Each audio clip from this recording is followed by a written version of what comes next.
영국에서 세계 비교 종교학회가 열렸습니다. 종교에 대한 권위자들이 모여서 그 종교의 특성과 내용을 비교하고 연구해서 발표를 했습니다. 다양한 질문이 있었습니다. 종교 전문가들이 진지한 대답을 했습니다. 그때의 진행자가 기독교의 특성이 무엇입니까? 라고 물었습니다. 기독교 전문가가 성육신이라고 대답했습니다. 성육신은 살아계신 하나님께서 영원하신 하나님이세요. 죄와 허물로 죽은 인간을 구원하기 위해서 사람의 몸을 입고 이 세상에 찾아오신 사건입니다. 하늘 영광의 보좌를 버리시고 이 땅에 사람의 몸을 입고 오신 거예요. 놀라운 사건입니다. 그런데 다른 종교에서도 신이 인간이 되었다는 이야기가 있다고 했습니다. 그러니 성육신은 기독교만의 특성은 아니라고 했습니다. 그러자 기독교에 대한 다른 전문가가 부활이라고 말했습니다. 이 땅에 사람의 모습으로 오신 하나님께서 죄와 허물로 죽은 인간을 구원하시기 위해 고난당하셨습니다. 그분이 예수님이세요. 예수님께서 십자가에서 죽으셨습니다. 무덤에 들어가셨습니다. 사흘이 지났습니다. 예수님께서 죽음을 이기시고 다시 사셨습니다. 사망을 정복하시고 부활하신 거예요. 그래서 그 예수님이 주와 그리스도가 되셨다고 했습니다. 그러므로 기독교의 특징은 부활이라고 했습니다. 하지만 다른 종교 전문가가 세상 종교에도 환생이라는 내용이 있다고 했습니다. 다시 태어나는 것입니다. 이것이 가장 강한 종교가 뭐예요? 불교입니다. 불교. 그래서 이 불교는 세상의 모든 것이 윤회라고 했습니다. 그러니 부활도 기독교만의 특성은 아니라는 것입니다. 그때에 기독교의 대표로 참석한 C.S. 루이스, 유명한 우리 기독교 변증가입니다. 이 사람이 기독교만이 가지고 있는 독특성이 있습니다. 그것은 은혜입니다 라고 말했습니다. 하나님의 은혜. 기독교는 처음부터 끝까지 하나님의 은혜를 말씀하고 있습니다. 하나님의 은혜가 아닌 것이 없습니다. 다 하나님의 은혜세요. 시작도 하나님의 은혜요. 과정도 하나님의 은혜요. 끝도 마침도 하나님의 은혜인 것입니다. 여러분이 이 세상에 존재하는 것부터 하나님의 은혜입니다. 하나님께서 여러분을 이 세상에 보내신 줄로 믿으시기 바랍니다.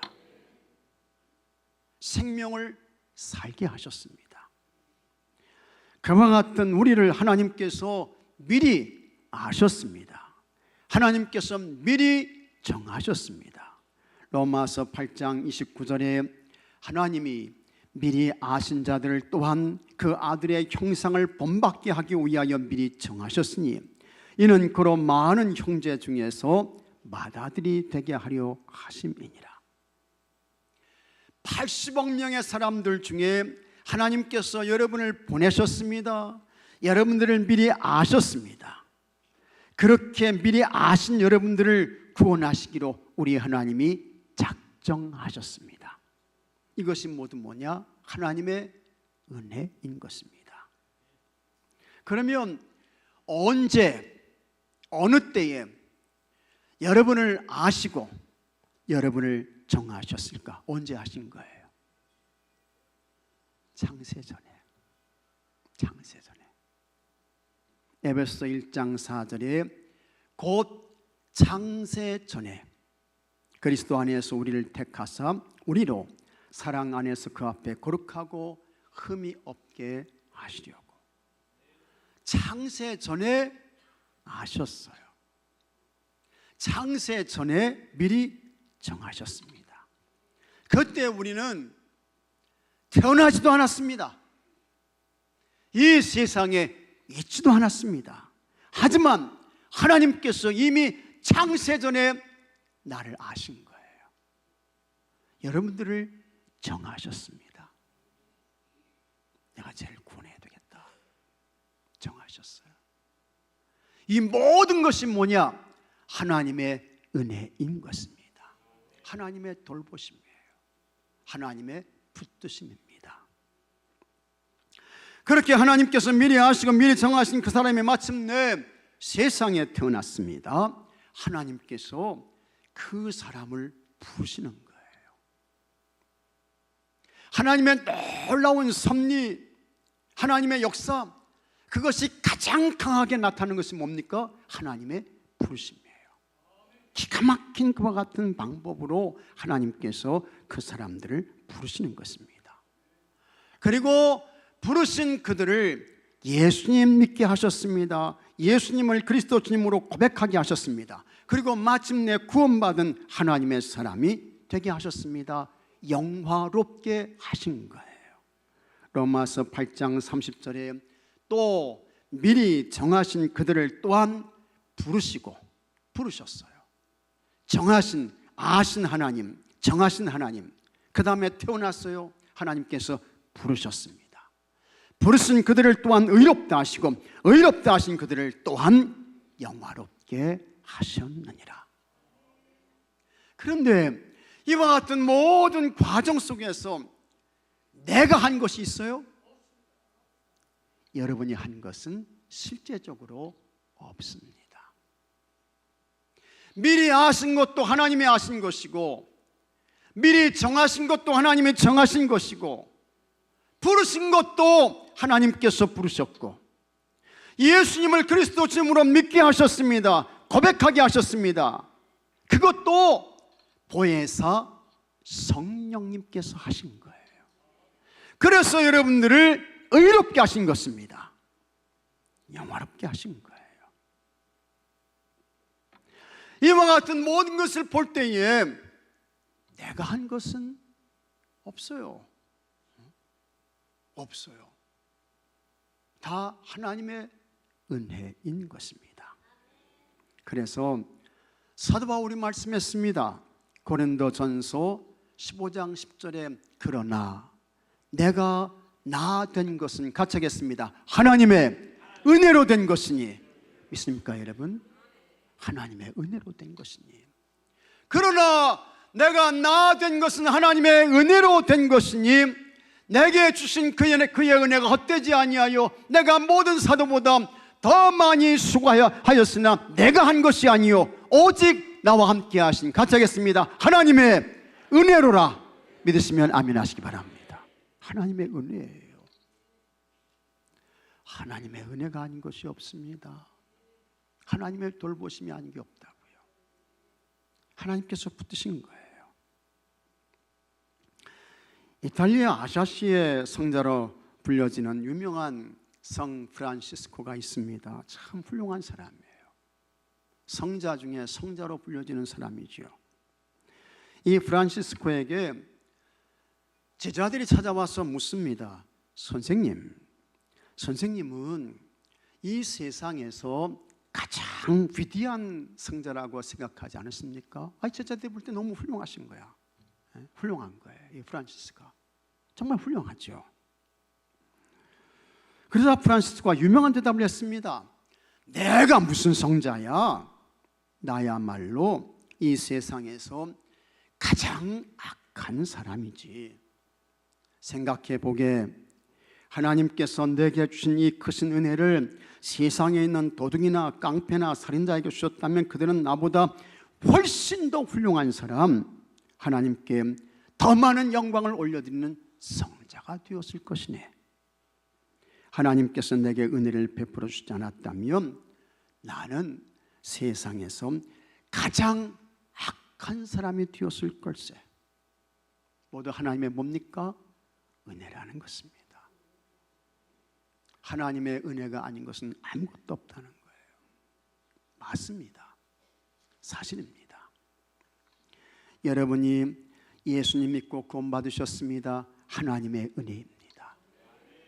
오늘 현재를 살고 있습니다. 하나님의 은혜인 것입니다. 가정 주셨어요. 하나님의 은혜입니다. 가족 주셨어요. 하나님의 은혜입니다. 자녀들을 하나님의 기업으로 주셨습니다. 하나님의 은혜인 것입니다. 일할 수 있도록 건강 주셨습니다. 하나님의 은혜지요. 직장 주셨어요. 일터 주셨어요. 하나님의 은혜입니다. 하나님의 돌보심, 하나님의 붙드심인 것입니다. 그래서 나를 자랑하면 안 됩니다. 나를 높이면 안 돼요. 나를 드러내려고 하면 안 돼요. 나 좀 알아주시오.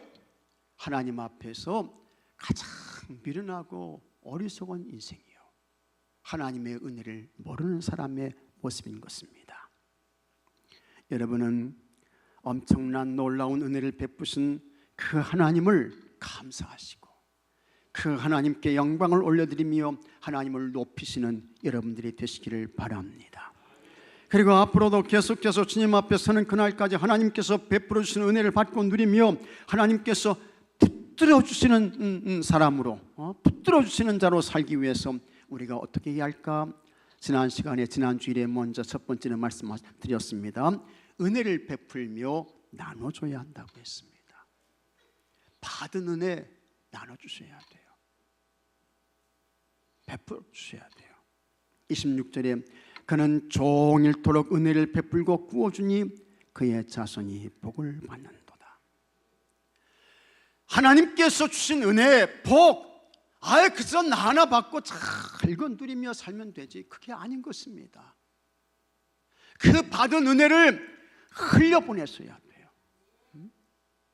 나눠주셔야 돼요. 그래서 여러분들이 은혜의 통로가 되시고, 있습니까 여러분? 축복의 통로가 되셔야 하는 것입니다.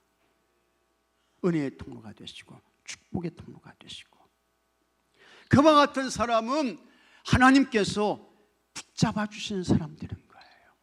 하나님께 붙들린 사람으로 살게 되는 것입니다.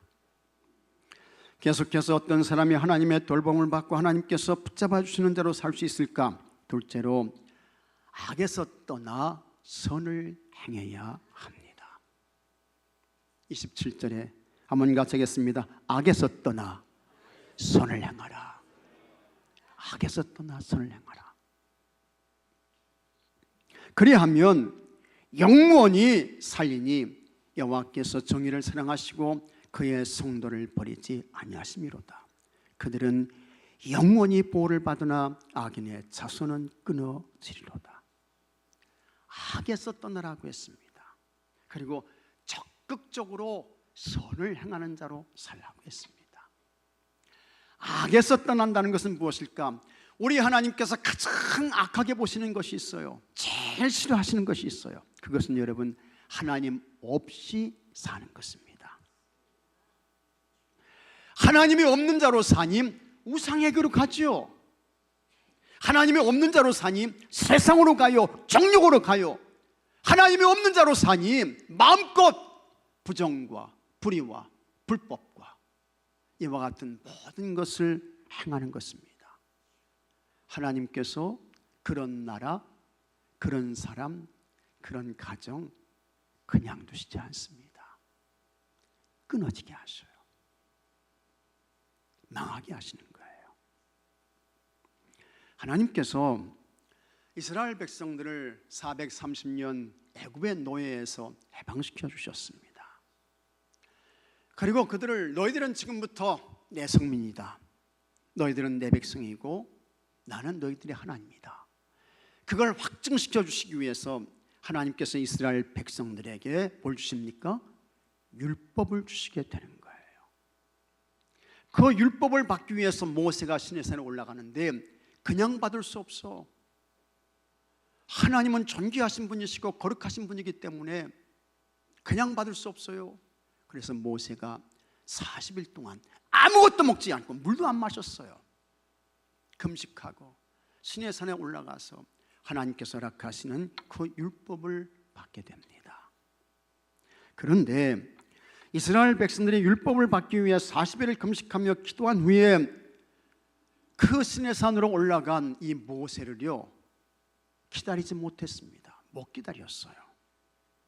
그래서 모세가 죽었는지 살았는지 알 수 없으니 자신들을 광야에서 인도할 신을 만들자고 했습니다. 이스라엘 백성들이 그 정도로 악했습니다. 애굽에서 하나님의 행하시는 10가지 재앙을 봤잖아요. 죽음의 재앙이 넘어가는 유월절도 경험했습니다. 하나님께서 동풍을 불게 하셔서 그 홍해를 가르시고 마른 땅으로 건너게 하시는 역사를 다 보았어요. 사도 바울은 그것을 이스라엘 백성들이 홍해를 지나서 세례를 받았다, 그렇게 해석도 했잖아요. 이스라엘 백성들을 인도하는 구름기둥, 불기둥도 보았습니다. 하지만 이스라엘과 그 백성들은 악했습니다. 하나님을 신뢰하지 않는 거예요. 그래서 자, 여러분 귀에 걸고 있는 금귀걸이 그거 다 뺏어 가져오시오 해가지고 그걸 모아가지고 거기에서 뭐가 나오게 됩니까? 금송아지가 나오게 되는 거예요. 금송아지. 그리고는 이렇게 말합니다. 출애굽기 32장 4절에 아론이 그들의 손에서 금고리를 받아 부어서 저가 칼로 새겨 송아지 형상을 만드니 그들이 말하되 이스라엘아, 이는 너희를 애굽 땅에서 인도하여 낸 너희의 신이로다 하는지라. 하나님께서 기가 막힌 거예요. 하나님께서 그 모습을 보시고 참 하나님께서 진노를 하세요. 진노를 하세요. 그래서 하나님께서 내가 저 이스라엘 백성들을 그냥 싹 진멸해야 되겠다, 하나님 그렇게 말씀하십니다. 그때 모세가 하나님 그러지 마십시오. 출애굽시켜서 광야로 인도해낸 이 백성들 하나님께서 진멸하기 위해서 해방시켜 주셨다고 세상 사람들이 그렇게 조롱하고 멸시합니다. 하나님 그러지 마세요. 안 됩니다. 모세가 기도를 합니다. 하나님께서 모세의 기도를 들으시고 하나님의 계획을 거두십니다. 모세가 산에서 내려왔습니다. 금송아지를 향해서 돌판을 던지죠. 금송이가 깨지게 되는 거예요. 그 가루를 부숴서 이스라엘 자손들에게 마시겠다고 했습니다. 그리고는 모세가 레위 사람들을 부릅니다. 그들에게 칼을 차라고 했습니다. 하나님을 바역한 사람들을 치라고 합니다. 그날에 수많은 사람들이 죽어나가게 됩니다. 출애굽기 32장 28절에 레위 자손이 모세의 말대로 행하며 이날에 백성 중에 3,000명가량이 죽임을 당하니라. 사실은 여기서 이 정도로 끝난 것만 해도 하나님께서 많이 봐주신 것입니다. 하나님께서 참아주신 거예요. 하나님께서 진노하시면 하나님의 진노하심 앞에 온전하게 남아있을 나라, 사람 누가 있겠습니까? 어떤 사람이, 어떤 나라가 하나님의 진노하심 앞에서 피하고 숨을 수 있겠습니까? 이렇게 하나님 앞에서 악을 행하면 하나님께서 진노하시는 것입니다. 그리고 하나님께서 진노하시면 그 하나님의 진노와 심판을 어느 누구도 피할 수 없습니다. 그러므로 악에서 떠나셔야 돼요. 그리고 하나님 앞에서 적극적으로 선을 행하는 자로 살아야 하는 것입니다. 사도행전 9장 36절에 요바에 다비다라는 여제자가 있었습니다. 이 다비다는 도르가라고도 했습니다. 참 착한 제자였습니다. 선한 사람이었고 좋은 사람이었습니다. 사람들에게 많은 사랑을 베풀었어요. 그래서 겉옷도 만들어서 주고 속옷도 만들어서 주고 이제 그런 것입니다. 구제도 많이 했습니다. 그런데 이 다비다가 병이 들었습니다. 중환병이 왔어요. 이 다비다가 회복하지 못하고 결국에는 이 병으로 죽게 되는 것입니다. 그래서 사람들이 이 다비다의 시신을 씻어가지고 다락에 올려놓았습니다. 그때 베드로가 루따에 있었습니다. 두 사람을 베드로에게 보내서 빨리 오게 했습니다. 베드로가 다비다의 상황을 듣고 급하게 이제 달려서 이 요바로 오게 됩니다. 그리고는 지체하지 않고 다락으로 올라가요. 그때 베드로가 다른 사람들은 다 나가시오 하면서 다 내보내요. 그리고 이 베드로가 기도합니다. 사도행전 9장 40절에 베드로가 사람을 다 내보내고 무릎을 꿇고 기도하고 돌이켜 시체를 향하여 이르되 다비다야 일어나라 하니 그가 눈을 떠 베드로를 보고 일어나 앉는지라. 베드로가 하나님 앞에 기도하는데 그 다비다 시체를 앞에 놓고 무릎을 꿇고 기도해요. 간절한 기도를 드리는 것입니다. 그리고는 다비다를 향해서 일어나라! 일어나라! 명령하게 되는 것입니다. 그때에 죽었던 다비다가 눈을 떠요. 그리고는 그 눈을 베드로를 쳐다봐 일어나서 이 다비다가 앉게 되는 것입니다. 다비다가 죽음에서 다시 살았습니다. 놀라운 사건입니다. 죽었던 사람이요 다시 살았습니다. 그러면 이 다비다가 어떤 사람이었기에 베드로가 기도해서 그녀를 살렸을까? 악한 사람, 불의한 사람, 못된 사람, 이런 사람 살립니까?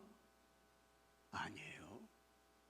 이런 사람들을 향해서는 미안하지만 잘 죽었네, 잘 죽었어, 그렇잖아요. 빨리 죽어야 되는데 왜 이제 죽었어? 그럴 수도 있어요. 그런데 이 다비다는 착한 사람이었습니다. 선행을 많이 했어요. 구제도 많이 했습니다. 사람들에게 좋은 영향력을 끼치는 선한 사람이었습니다. 복된 사람이었다고요. 하나님께서 그와 같은 다비다의 선행을 기억하셨습니다. 그리고는 베드로를 보내서 베드로야, 너 빨리 가서 다비다 죽었다, 그를 살려라. 하나님께서 말씀하시는 것입니다. 이렇게 선을 행하는 것이 여러분 아주 귀한 것입니다. 여러분이 행하는 선 하나님께서 보시는 줄로 믿으시기 바랍니다. 하나님께서 하시는 거예요. 그리고 결정적인 아주 중요한 순간에 하나님께서 그에게 엄청난 기적과 능력과 역사를 행해 주시는 것을 믿으시기 바랍니다. 사도행전 10장에 또 한 사람, 선을 행한 아주 훌륭한 사람이 나옵니다. 그는 로마 백부장이었던 고넬료였습니다.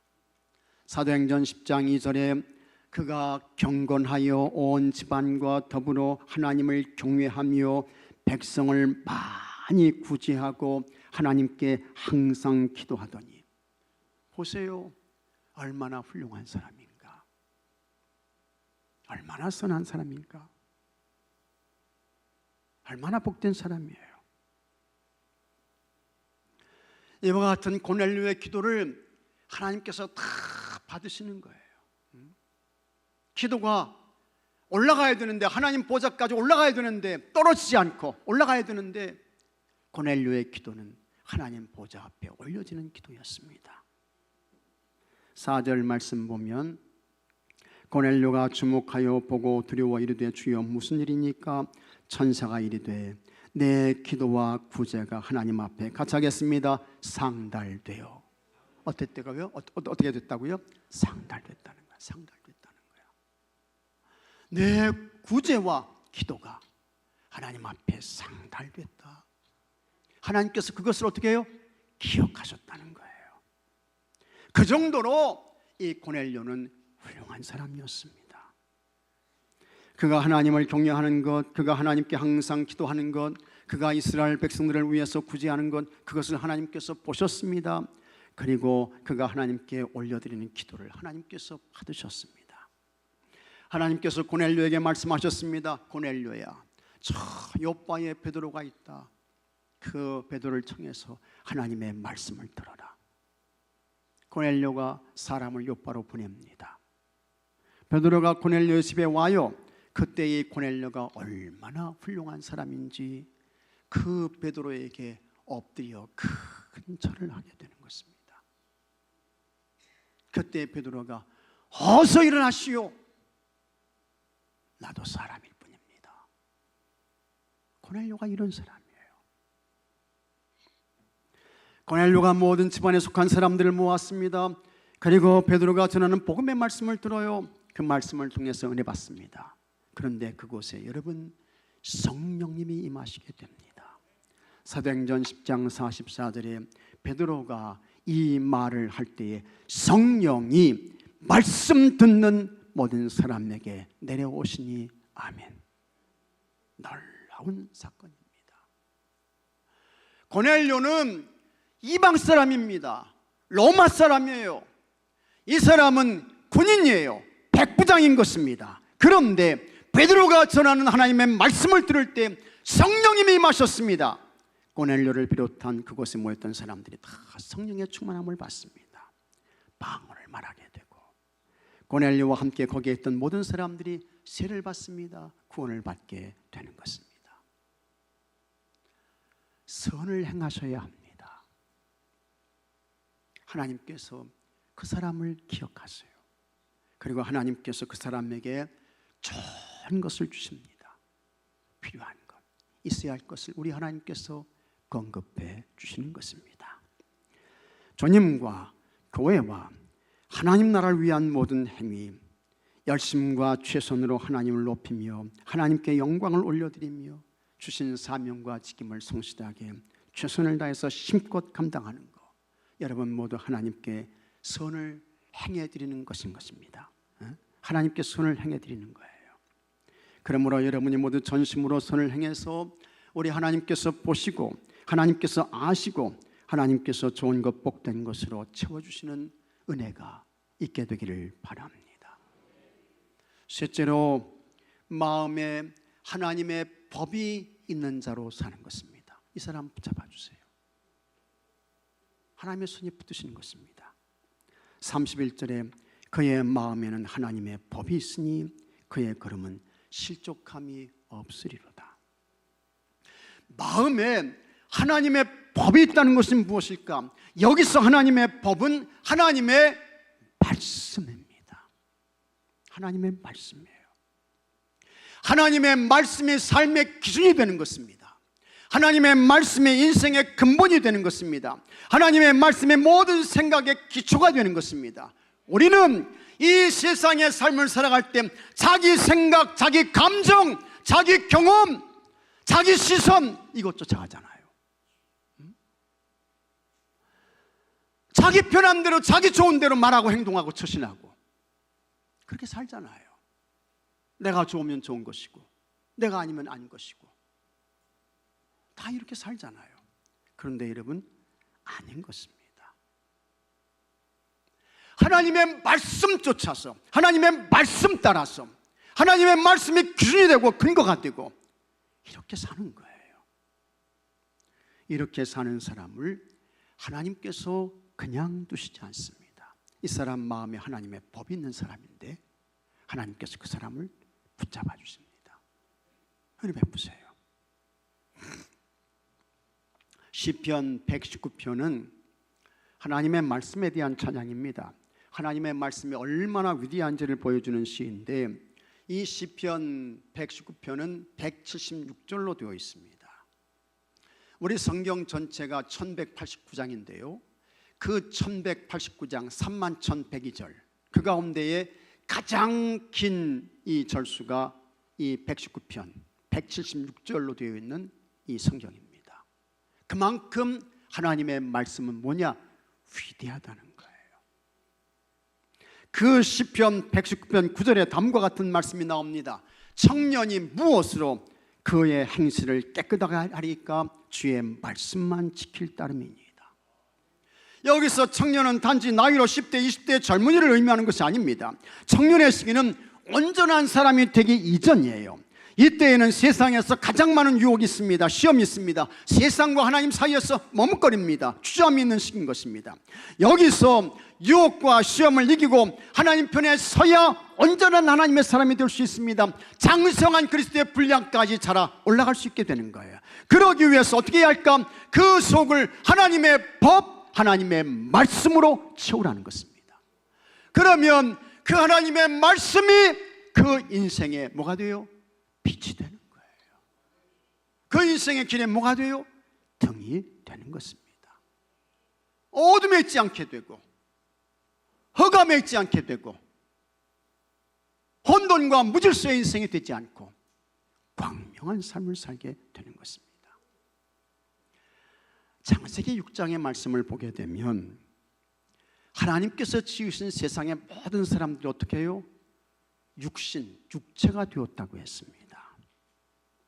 여기에 육신이 되었다는 것은 하나님의 말씀을 떠나서 정욕으로 간 거예요. 자기 편한 대로, 자기 좋은 대로, 자기 하고 싶은 대로 사람들이 다 그렇게 갔어요. 하나님께서 보실 때에 너무 악했습니다. 얼마나 하나님께서 보실 때 악하고 불의했던지 하나님께서 사람 만드신 것을 어떻게 해요? 한탄하셨어요. 근심하셨다고요. 창세기 6장 5절에 여호와께서 사람의 죄악이 세상에 가득함과 그의 마음으로 생각하는 모든 계획이 항상 악할 뿐임을 보시고 땅 위에 사람 지으셨음을 같이 하겠습니다. 한탄하사 마음에 근심하시고. 하나님이 어떻게 하셨어요? 한탄하신 거예요. 한탄하신 거예요. 마음에 근심하셨어요. 그 정도로 세상의 사람들이 악하고 불의했습니다. 말씀에서 떠나고 마음에 하나님의 법이 없고 제 멋대로 제 마음대로 하고 싶은 대로 그래 살았어요. 그때에 딱 한 사람 의로운 자가 있었습니다. 완전한 사람이 있었습니다. 마음에 하나님의 법이 있고 하나님과 동행하며 산 사람이 있어요. 누구예요? 그는 노아였습니다. 노아. 의인이었고 완전했고 하나님과 동행하고 그 마음에 하나님의 법이 있는 사람으로 살았던 거예요. 하나님께서 세상이 너무 악하고 불의하니까 그냥 두면 안 되겠다 해서 홍수 심판을 하나님께서 결정하십니다. 그때 하나님께서 노아를 부르십니다. 노아, 너 이리 와봐. 부르셔요. 그리고는 너는 방주를 만들어라. 하나님께서 말씀하십니다. 길이를 말씀하시는데 300규빗 135m예요. 너비를 말씀하셨습니다. 50규빗, 폭은 23m. 높이를 말씀하셨습니다. 30규빗, 13.5m인 것입니다. 그 안에 칸을 많이 만들어라. 안팎을 역청으로 칠해.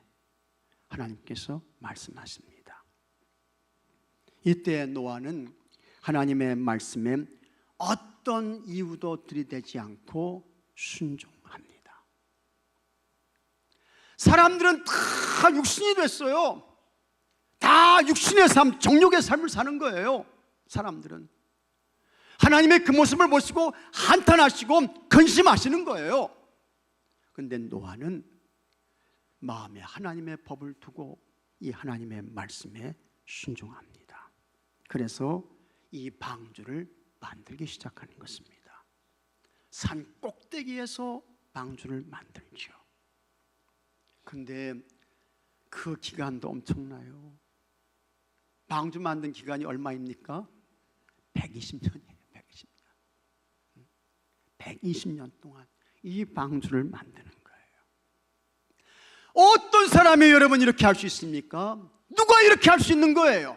그 마음에 뭐가 있습니까? 하나님의 법, 하나님의 말씀, 그거 있는 사람이 이거 하게 되는 거예요. 마침내 방주가 완성되었습니다. 하나님의 무서운 엄청난 굉장한 홍수 심판이 시작됩니다. 하나님의 법을 마음에 두고 하나님 말씀대로 순종한 노아, 그리고 그의 가족만 구원받게 되는 거예요. 그를 통해 새로운 역사가 펼쳐집니다.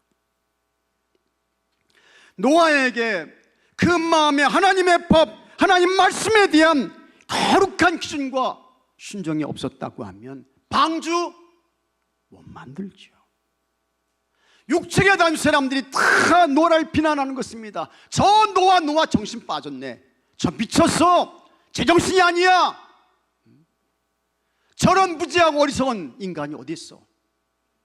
사람들이 다 비난하고 조롱하고 공격하고 험담하고, 그때에 하나님의 마음에 하나님의 법이 없었다고 하면 어떻게 그걸 감당할 수 있습니까? 어떻게 그걸 지울 수 있어요? 도망가죠. 숨죠. 못하는 것입니다. 그러나 노아는 아니었습니다. 그는 그의 마음에 하나님의 법, 하나님의 말씀이 있었던 거예요. 그리고 그것을 통해서 이 노아가 구원받게 되는 것입니다. 가족도 구원받게 되는 것입니다. 그를 통해서 사람들은 싹 죽고 새로운 세계가 시작되는 것을 보게 됩니다. 하나님께서 그를 거룩한 하나님의 손으로 붙드셨던 것입니다. 여러분, 이 세상을 어떻게 사시겠습니까? 절대로 여러분이 보는 대로, 생각하는 대로, 여러분 편한 대로 그렇게 말하고 행동하고 살지 마십시오. 안 되는 거예요. 여러분의 마음에 하나님의 법을 두고 사시기를 바랍니다.